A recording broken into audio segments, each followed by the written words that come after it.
वो बीएलओ हर एक घर पे जाएगा और पहली बार उस इन्यूमरेटर फॉर्म को दे के आएगा और बता के आएगा कैसे भरना है।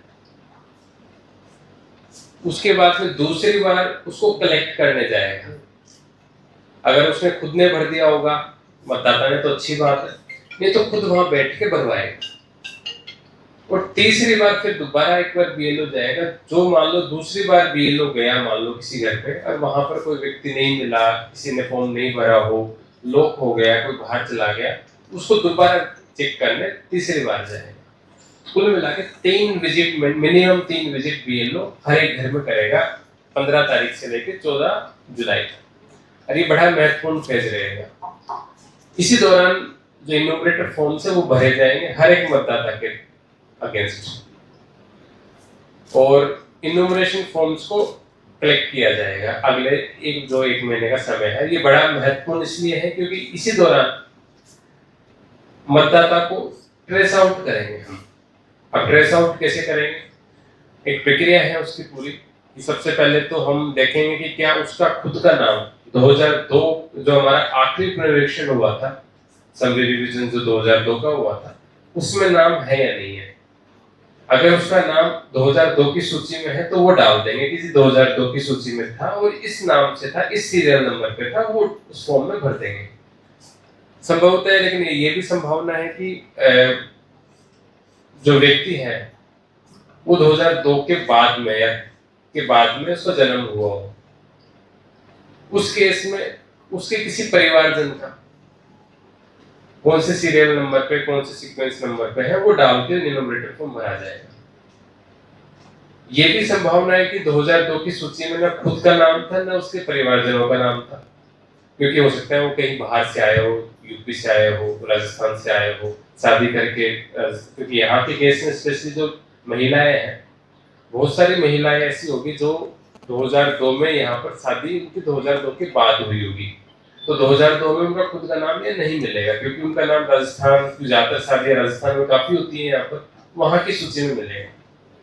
तो उसको वहां की सूची में जो 2002 की सूची में अपना क्रमांक उनके माता पिता का या खुद का जो भी है वो डालना पड़ेगा।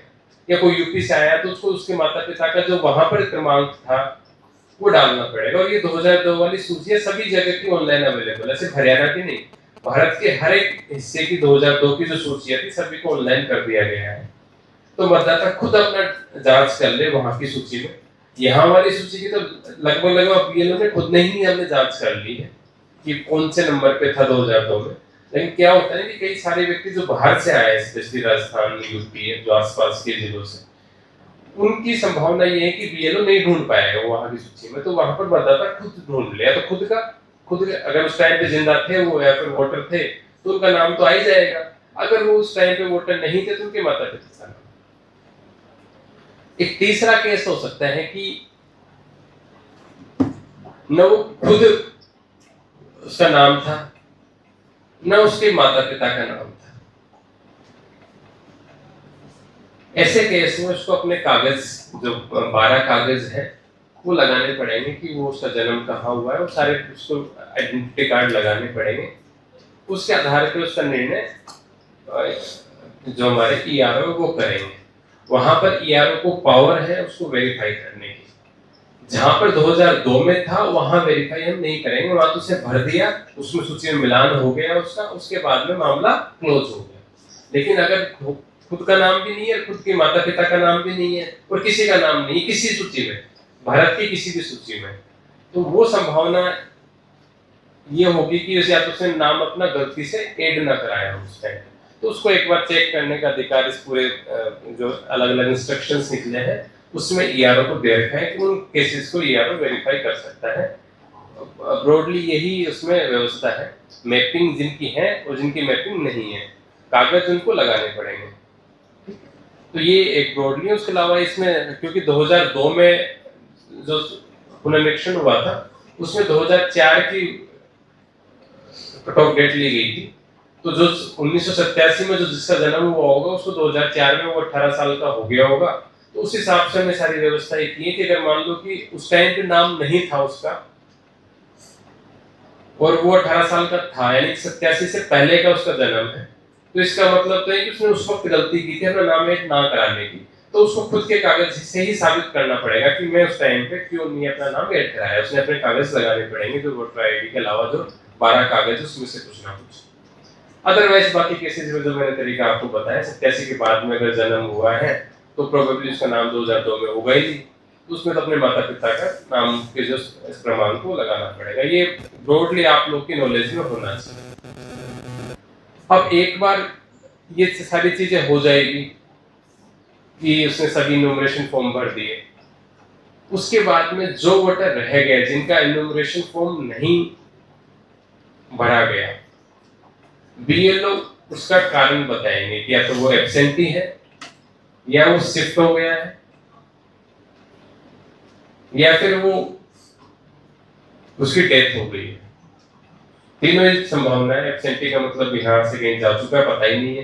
डिस्प्लेसमेंट का मतलब उसको पता है कि कहाँ चला गया। या तीसरा कंडीशन की उसकी मृत्यु हो गई है। ये तीन व्यवस्थाएं और हो गई। जो पूरा उद्देश्य है इस निरीक्षण का एसआईआर का वो यही है कि कोई भी मतदाता ऐसा ना हो जिसको हम वेरीफाई ना करें। जो प्योरिफिकेशन ऑफ वोटर लिस्ट की बात इलेक्शन कमीशन करती है उसी के लिए ये प्रणाली अपनाई गई है।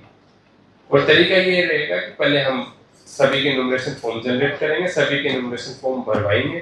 जो नहीं भरेगा या फिर जिसका नहीं भरा गया उसका कारण बताया जाएगा कि वो एब्सेंटी है, शिफ्टेड है, डिलीटेड है, और उनकी एक सूची बनाई जाएगी।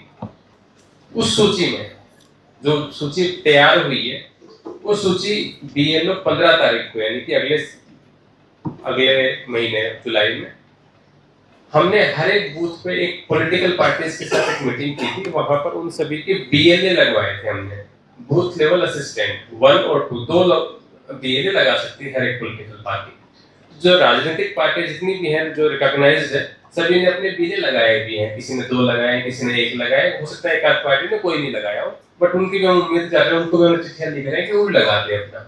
तो वो बीएलए के साथ में ये लिस्ट शेयर की जाएगी कि जी ये व्यक्ति थे जो जिनका इन्यूमरेशन फॉर्म नहीं भरा गया है।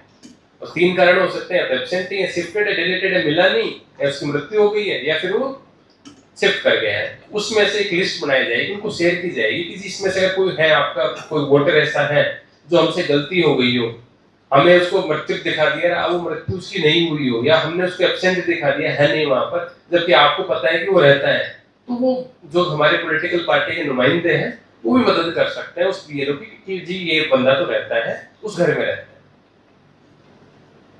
वो उनके साथ डिस्कशन होएगा और उसके बाद में फाइनल हमारी लिस्ट बनेगी और वो लिस्ट हमारे ईआरओज को मिल जाएगी।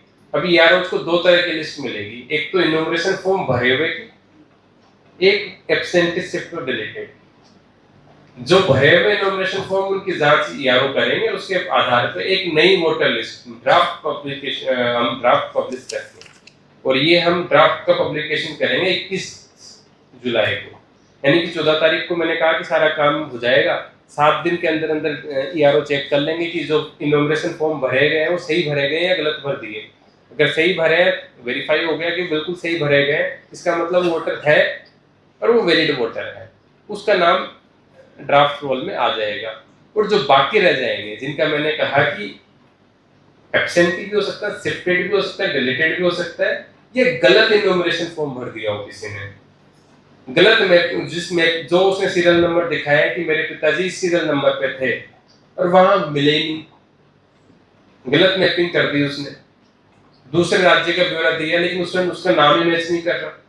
सभी तरह की व्यवस्था, इस तरह के जो वोटर्स होंगे उनको ड्राफ्ट में नहीं डाला जाएगा। 21 तारीख को जो ड्राफ्ट होगा उसमें जो सही वोटर है उनकी हम एक लिस्ट पब्लिश कर देंगे और साथ में जो एब्सेंटी है, शिफ्टेड, डिलीटेड है वो हम बता देंगे। लेकिन वहां पर उनका वोट जो मैंने बताया ना, तीसरी के 3 कैटेगरीज के लोग हैं, उनका वोट वहां नहीं काटेंगे, उसके बाद उनको सबको नोटिस एक हम करेंगे। अब 2 तरह की लिस्ट 21 तारीख को, तो जो एब्सेंटीज उनको नोटिस चले जाएंगे सभी को, और जो ड्राफ्ट है वो पब्लिश हो जाएगा। अब 1 महीना उसके बाद में सुनवाई का समय है, वो सुनवाई बीएलओ नहीं करेंगे, वो सुनवाई हमारे जो ईआरओ है तीनों विधानसभा क्षेत्र के, कोसली, बावल और रेवाड़ी के, वो करेंगे अब सुनवाई। अब उसमें लोग तीनों तरह के ऑब्जेक्शन कर सकते हैं। जिनको नोटिस किया है वो अपना जवाब दे सकते हैं कि जी मेरा नाम 2002 में क्यों नहीं था, फिर क्यों मैंने इनोवेशन फॉर्म नहीं भरा, जो भी कारण है। मान लो कि वो कहीं बाहर गए हुए थे और जुलाई के बाद आ गए यहाँ पर, उन्होंने देखा कि मेरा नाम नहीं है, तो जाके अपना एसडीएम को बता सकते हैं कि जी मैंने इसलिए अपना फॉर्म नहीं भरा, तो वो फॉर्म भरवा लेंगे ये उनसे। या फिर वो बता देंगे कि जी मैं इस वजह से मेरी गलती हो गई मैपिंग में, मैं इसे ही कर देता हूँ। जो भी उनको सुनवाई का समय 1 महीने का रहेगा। वो शिफ्टेड और डिलीटेड है, उनको भी समय 1 महीने का रहेगा कि अपने आप को बता सकते हैं आके कि जी मैं शिफ्ट नहीं हुआ हूं, जो भी उनको बताना है। उसके अलावा ड्राफ्ट आप सबके सामने, क्योंकि ये पूरे वेबसाइट पे पब्लिश करेंगे, सभी को पता चलेगा।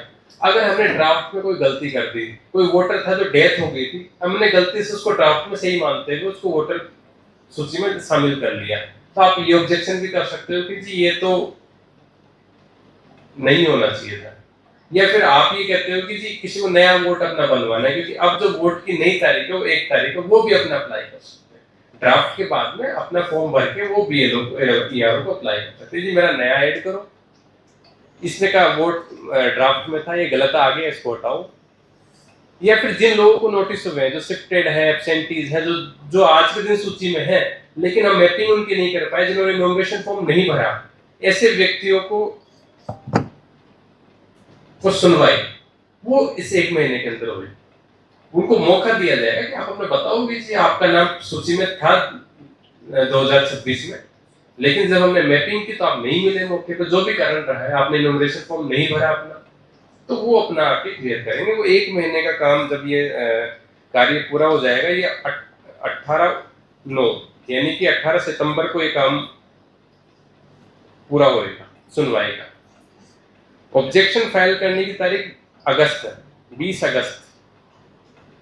लेकिन उनकी सुनवाई जो है बाकी मतलब निपटारे का काम, वो 1 महीना एक्स्ट्रा देते हैं, ताकि उसमें कई, क्योंकि ऑब्जेक्शन बहुत सारे आएंगे, इनको कागज देखने पड़ेंगे, सारा काम हो, एक लिस्ट को चेक करना पड़ेगा, ऑर्डर पास करने पड़ेंगे, तो वो समय 1 महीना एक्स्ट्रा रहता है। तो जो ऑब्जेक्शन का समय वो तो 21 जुलाई से लेके 20 अगस्त तक है, लेकिन निपटारे का समय 21 जुलाई से लेके 1 महीना एक्स्ट्रा यानी कि 18 सितंबर तक है। 18 सितंबर तक एसडीएम जो ऑब्जेक्शंस आए हैं, चाहे जिन्होंने नोटिस दिया उनका जवाब आया है या किसी ने नया फॉर्म भरा है, जो कुछ भी परिस्थितियां बनी है 1 महीने में, वो सबका एक निपटान कर देंगे 18 सितंबर तक, और 22 तारीख को फाइनल लिस्ट हम पब्लिश कर देंगे। ये हमारी मोटी मोटी प्रक्रिया रहने वाली है, और आपके जब मीडिया के माध्यम से इसकी वाइड पब्लिसिटी होनी चाहिए, सब लोगों को पता होना चाहिए कि अगर मैंने इनोमिनेशन फॉर्म भरना भूल गया तो क्या करना है, कैसे ऑब्जेक्शन का जवाब देना है, कैसे ऑब्जेक्शन करना है, कब कब हमारी तिथियां हैं इंपॉर्टेंट, वो आप लोग के माध्यम से, मीडिया के माध्यम से मैं जनता को बताना चाहता हूँ कि सभी को पता होना चाहिए, वोटर्स को पता होना चाहिए, ताकि हम उसको तरीके से सॉर्ट आउट कर सकें। तो ये और मोटा मोटा बता दें, 22 सितंबर को हमारा फाइनल पब्लिकेशन उसका हो जाएगा। उसके बाद में एक बिल्कुल ही प्योरीफाइड लिस्ट, यानी कि आज की लिस्ट से बिल्कुल प्योरिफिकेशन के बाद में एक नई लिस्ट बनेगी जो बिल्कुल ही करेक्ट होगी। एलिजिबल वोटर्स का नाम उसमें रहेगा, जो खामियां वोटर लिस्ट की हैं वो हट जाएगी, और एक बदलाव और इसमें किया जाएगा कि अमूमन देखा जाता है जो इपिक में जो हमारे वोटर आईडीज होती हैं उसमें फोटोग्राफ्स बहुत पुरानी होती हैं, किसी की 1990 की है, किसी की 1980 की है, किसी की कब की है, किसी ने कब वोट बनाया तब से चली आ रही है। आदमी की उम्र 40 साल बढ़ गई, अभी भी वो 20 साल का ही दिखा रहे हैं, उसमें शक्ल वही पुरानी चली आ रही है। तो इसके लिए जो इनोमिनेशन फॉर्म हम भरेंगे ना, उसमें फोटोग्राफ्स भी लगानी पड़ेगी, नई फोटोग्राफ्स लगानी पड़ेगी लेटेस्ट। तो जो नई हमारी फाइनल पब्लिकेशन होगी उसमें बिल्कुल नई फोटोग्राफ्स आएंगी, सबकी कलर्ड फोटोग्राफ्स। तो इसलिए जो हम आपके माध्यम से ये भी मैं लोगों से आह्वान करूंगा कि जो हमारे 15 तारीख से जो बीएलओ आएगा वो आपको इनोमिनेशन फॉर्म हर एक व्यक्ति, हर एक वोटर को देके जाएगा, तो अपनी फोटो तैयार रखें अभी से, क्योंकि 1 महीने में फॉर्म भरना है। अब मान लो कि किसी ने फोटो अब बनवा रहा है, उसकी फोटो बन के नहीं आई, तो इनोमिनेशन फॉर्म तो अधूरा रह गया ना, वो तो पूरा ही नहीं हुआ। तो फोटो सभी अपनी अपनी तैयार रखे। ये एक नई बदलाव जो आपकी सितंबर की वोटर लिस्ट उसमें मिलेगा आप लोग को, बिल्कुल नई फोटो, जिनका जायज वोट है उनका नाम, जिनके duplicate, double entry, absentee, shifted सबके नाम हट गए, जिनकी मैपिंग प्रॉपर होगी उनकी मैपिंग, तो इस तरह से हम एक व्यवस्था इसमें बनाएंगे कि हम एक प्योरीफाइड लिस्ट हमारी 20 सितंबर को आ जाए। कुछ एक डाउट्स आपके मन में होंगे। पहला डाउट, क्या मैं ऑनलाइन भर सकता हूँ? बिल्कुल भर सकते हैं। ऑनलाइन भी ERO नेट पे व्यवस्था है इसकी।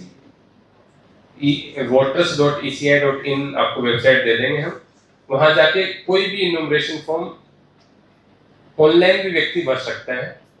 ऑफलाइन तो BLO देके ही आएगा, लेकिन किसी को लगता है कि मेरे को तो ऑनलाइन ठीक है। ऑनलाइन का फायदा क्या रहेगा कि आपकी फोटोग्राफ आपको फिजिकली नहीं देनी पड़ेगी, आपको फोन से अपनी फोटोग्राफ ऑनलाइन खींच लेगा वो सिस्टम। तो आपको अलग से वो फोटोग्राफ बना के फोटोग्राफ पासपोर्ट साइज जो की जरूरत है वो खत्म हो जाएगी। तो एक तो ये फायदा है।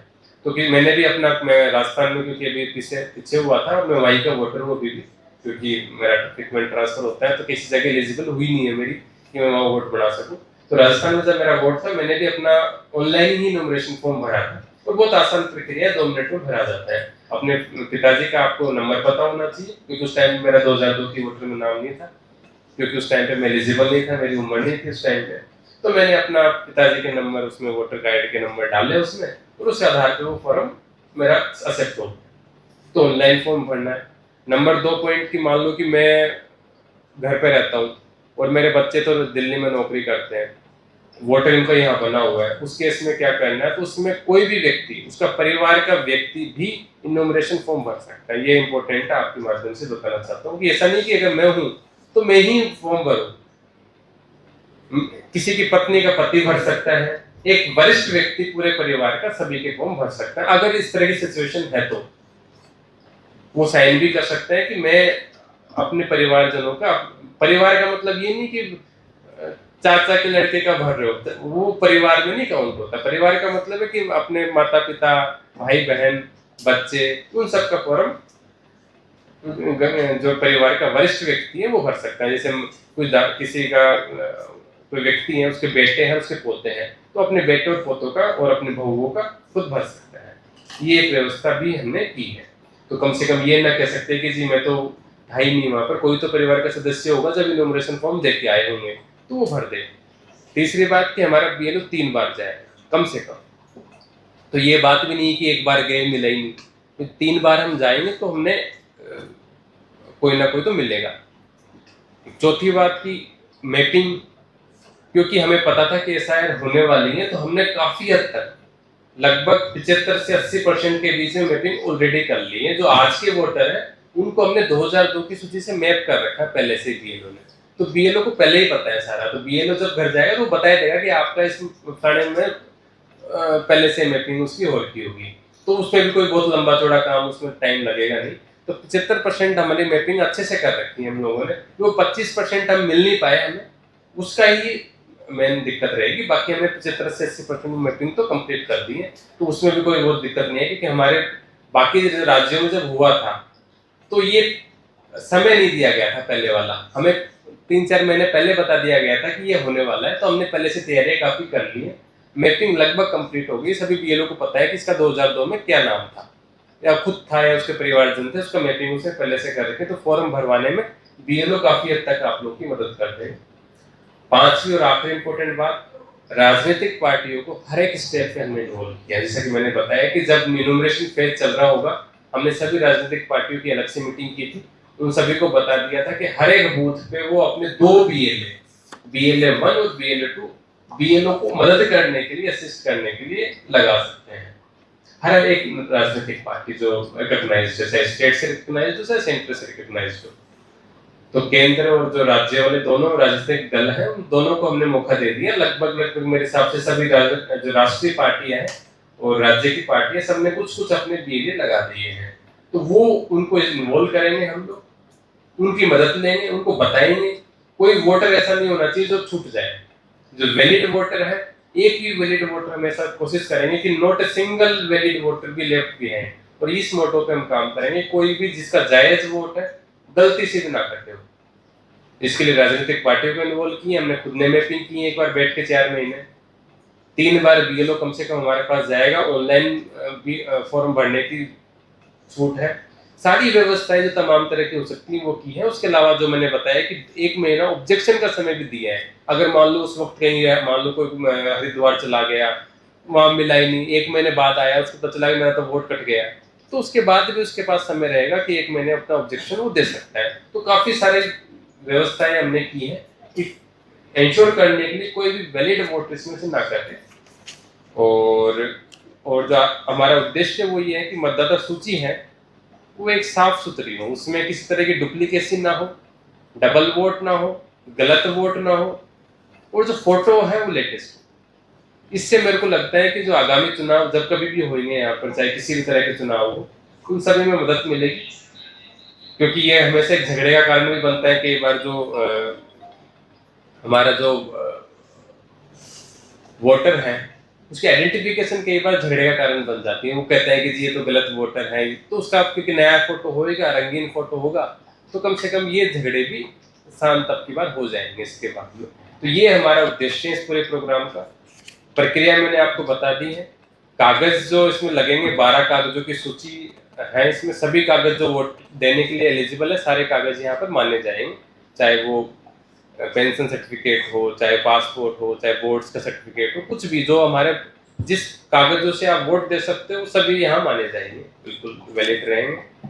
बीएलए मैंने बता दिया कि सभी राजनीतिक पार्टियों को हमने इन्वॉल्व किया है। इवन मैंने दूसरी बात बताई थी कि ड्यूरिंग प्रोसेस नहीं, इवन आफ्टर प्रोसेस, कि जब हमारा सारा काम इनोग्रेशन का हो जाएगा, उसके बाद में जो सिर्फ डिलीटेड की लिस्ट बनेगी वो भी उनको बताया जाएगी कि भाई ये लिस्ट बनी है, अब ये वोट हमें मिले नहीं है, अगर इनमें से कोई आपकी जान पहचान का हो जो छूट गया हो बता दो।